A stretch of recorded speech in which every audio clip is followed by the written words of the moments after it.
उस्ताद अब्दुल खालिक sir जी किताब क़याबान खालिक जी मुहबरती तकरीब Mohammad Ibrahim चोयो auditorium Karachi में कोठाई पई। किताब जी मुहबरती तकरीब में इल्म अदब सां चाह रखंदड़ शायरन अदीबन ऐं सहाफ़िन धरती टीवी न्यूज़ जे डायरेक्टर सुहिब ज़रदारी एबन शिरकत कई। वधीक तफ़सील ख़ालिद जलपानी जी हिन रिपोर्ट में। उस्ताद अब्दुल खालिक शर जी किताब क़याबान खालिक जी मोहरती तकरीब मोहम्मद इब्राहिम जोयो ऑडिटोरियम कराची में मुनक़िद कई वई। किताब जी मोहरती तकरीब में इल्म अदब सां चाह रखंदड़न शायरन अदीबन ऐं सहाफ़िन शिरकत कई। धरती टीवी न्यूज़ जे डायरेक्टर ज़ुहैब ज़रदारी समेत वॾे अंग में माण्हुनि शिरकत कई। किताब जे लेखक अब्दुल खालिक शर चयो, किताब ते जेका मां महिनत कई अॼु सम्झो मूंखे उन जो अजूरो मिली वियो।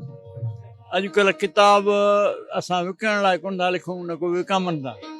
असां चाहियूं था त अॼु की तारीख़ महफ़ूज़ थिए, जेके अॼु असां वटि मुआशी मुआशरती समाजी सियासी हालतूं आहिनि या जेको असांजो अॼुकल्ह माहौल आहे उन खे कलमबंद कयूं, जीअं 100 सालनि खां पोइ बि ख़बर पवे त 2024 में सिंध में छा वियो आहे पियो पए, माण्हुनि जो छा हाल हो। असां उन लाइ जाखोड़ कयूं था ऐं असांजी जाखोड़ जारी रहंदी। तमाम खूबसूरत किताब है क़याबान खालिक साईं उस्ताद है अब्दुल खालिक शर साहब जन जो लिखियल है किताब। ही किताब हकीकत में सिंध जी तारीख़ जी हिकिड़ी झलक है। उहा तारीख़ जेका साईं जन पाण तक़रीबन 60 साल दर्स तदरीस सां वाबस्ता रहिया आहिनि। 50 सालनि खां साईं लिखंदा आया आहिनि मुख़्तलिफ़ अख़बारनि में रिसालनि में, उन जा आर्टिकल्स ऐं ॿियूं शयूं जेको आहे सो मज़मून वग़ैरह उहे इन में शामिल आहिनि। पर जेको साईं अब्दुल खालिक शर आहे न, उहो हिकिड़ो उस्ताद आहे। उस्ताद जो ॿोलीअ जे लाइ वॾो कंट्रीब्यूशन आहे, ख़ासि तौर ते प्राइमरी खां जेको अचे थो ऐं उस्ताद ॿार खे जेको पढ़ाए थो, माउ जी हंज जेका आहे उहा पहिरीं दर्सगाह आहे। उन खां पोइ ॿार अचे थो स्कूल ऐं उनजी आबियारी करणु, उनखे कंहिं मंज़िल ते पहुचाइणु, साईं अब्दुल खालिक शर जो वॾो कंट्रीब्यूशन रहियो आहे एजुकेशन जे हवाले सां।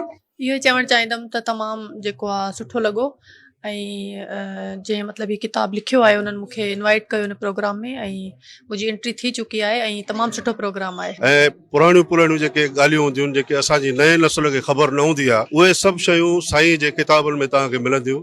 उन खे तव्हां फॉलो करे जेकॾहिं उन खे तव्हां यूटिलाइज़ कयो त उन मां काफ़ी अदब जूं ॻाल्हियूं जेके आहिनि तव्हां सिखी सघो था ऐं उन मां उनजी लाभ हासिल करे सघो था। बेसिकली किताब जेको आहे उहा आहे असांजी ठरी मिरो तालुके जे हवाले सां। उन में जेकी शख़्सियतूं हुयूं, उते जेके तालीमदान हुया, उन्हनि खे बाबा साईं उनखे थोरो उजागर कयो आहे। उन्हनि खे उन्हनि जी कोशिशुनि खे कावशुनि खे जेको आहे सो अॻिते आंदो आहे। रातियुनि जे उजागरनि अणथक महिनतुनि खां पोइ समाजी इशूज़ ते पंहिंजे आसपास जेकी उन वहियो वापरियो जेको माहौल ॾिठो आहे उनखे कलम जे खणी चऊं त मदद सां किताब जी सूरत में क़ैद कयो आहे। कैमरामैन हैदर अली सां गॾु ख़ालिद हुसैन जलवाणी, धरती टीवी कराची।